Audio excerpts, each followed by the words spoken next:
Hi friends, कैसे हो आप लोग। स्वागत है आपका अपने channel math research centre Aryan sir पर। तो फ्रेंड्स, आज मैं फिर से लेके आया हूँ आपके लिए काफी ज्यादा भयावह डरावना स्टोरी। तो चलिए बिना वक्त गवाए कहानी को शुरू करते हैं। शीर्षक का नाम है बुरा साया। 18 वर्षीय ममता को तन्हाइयों में वीरानों में भटकने की आदत थी। वो पिछले 2 वर्ष से अकेलापन में रहने आदत थी। जब भी कोई उसे देखता तो वीरानों में ही भटकता देखता था।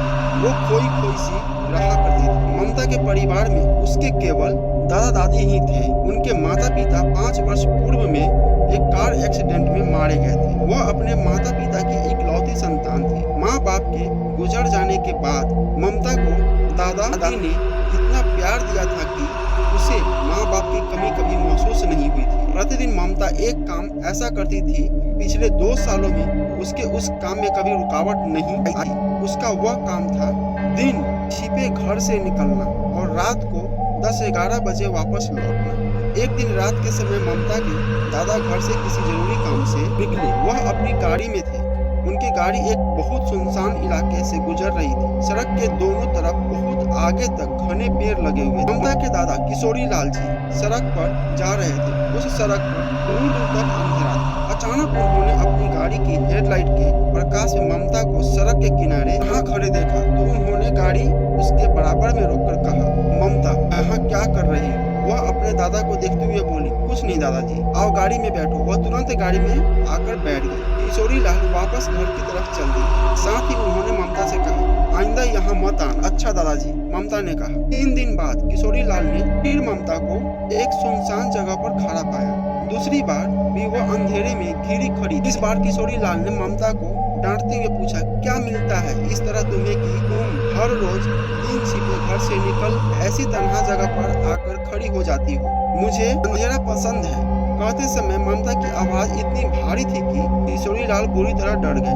अगले दिन वह एक तांत्रिक के पास ममता को लेकर पहुंचे। उन्होंने तांत्रिक से कहा, यह मेरी पोती है, इसका नाम ममता है। इसे देखकर बताओ कि इस पर कोई बुरा साया तो नहीं। तांत्रिक ने अपने स्थान पर बैठी रही ममता की आंखों में झांककर किशोरी लाल से कहा, इस लड़की को कल रात चांद दिखने पर लाना। अच्छा, तांत्रिक ने किशोरी लाल को आहिस्ता से बताया, यह लड़की बहुत बुरे साए की चपेट में है। फिर किशोरी लाल ममता को लेकर घर वापस आए तो वहाँ ममता की चाची आई हुई थी। सब लोग प्रसन्नता के साथ एक दूसरे से मिले। डिनर के समय ममता की चाची ने किशोरी लाल से कहा, बाबूजी, मैं ममता के साथ सोऊंगी। नहीं बहू, तुम अलग कमरे में सो। किशोरी लाल ने कहा, सोने दीजिए ना, ममता की दादी ने कहा। फिर इससे आगे किशोरी लाल कुछ न कह सके। रात को सोने के लिए ममता और चाची कमरे में पहुंच गई। दोनों बेड पर आई और 20 मिनट के अंदर सो गई। आधी रात बीत जाने पर जब चाची की आंख खुली तो उसने देखा कि ममता बेड से गायब है। वो जल्दी से बेड से नीचे उतरी और रूम से बाहर निकली। ममता की तलाश करते करते वह लॉन तक आ गई। तभी उसने देखा कि ममता वहाँ झूले में बैठी है। चाची की ओर ममता की पीठ कदम बढ़ाते हुए चाची ने सोचने लगी कि इतनी रात गए ममता इस समय यहाँ झूले पर क्यों बैठी। चाची ने उसी की तरफ बढ़ते हुए पुकारा, ममता यहाँ क्या कर रही हो बेटे? ममता ने घूमकर चाची की ओर देखा तो उनके हलक से भयंकर चीख उबल पड़ी। भूत! ममता का चेहरा बहुत डरावना हो गया था। चाची वहाँ से उल्टे कदम दौड़ पड़ी। वह शीघ्रता के साथ झूले से उठी, चाची के पीछे दौड़। ममता ने उन्हें वहीं गिराया और खत्म कर दिया। चाची की चीख दादा दादी ने सुन ली थी। वे दोनों हड़बड़ा कर उठे और कमरे से बाहर निकल आए। तभी उन्होंने दूर से देखा कि ममता अपनी डरावनी शक्ल के साथ उनकी तरफ बढ़ रही है। वे दोनों भागे। दौड़ते हुए दादी बोली, हे भगवान, यह ममता को क्या हो गया? ममता बुरे साए की चपेट में है, दादा ने कहा। फिर जल्दी से वे दोनों कमरे में आ गए। ममता अधीर कदमों के साथ उन दोनों की तरफ बढ़ रही थी। उसका यह डरावना रूप देख दादा दादी दोनों का बुरा हाल था। उन दोनों की हालत उस आस्था पापड़ की तरह हो गई थी जो हल्के झटके से ही टूट जाता है। पूरी तरह थर थर कांप रहे थे। वे दरवाजा मजबूती से बंद करके वे एक साथ खड़े हो गए थे और बराबर ईश्वर को याद कर रहे थे। अचानक दरवाजे पर जोर जोर से दस्तक होने लगी। ऐसा लगा जैसे कोई घुस से मार रहा। वे दोनों समझ गए कि दरवाजे पर ममता ही दस्तक दे रही है। उन्होंने दरवाजा नहीं खोला। साथ ही पहले के मुकाबले में वे और अधिक भयभीत हो गए। कुछ क्षणों पश्चात दस्तक शांत हुई और एक डरावनी आवाज उन दोनों के कानों में गूंजी, मार डालूंगी, मैं सबको मार डालूंगी। डरावनी आवाज को सुन दादा दादी का एकदम हलक में आ गया। अनायास ही दादा के होठों से निकला, इस बार हमें इस मुसीबत से बचा। तभी उस डरावनी आवाज में ममता ने कहा, कोई नहीं बचेगा, सब मारे जाएंगे। इसके साथ ममता ने दरवाजे में घुसा मारा और हाथ दरवाजे के आर पार कर दिया।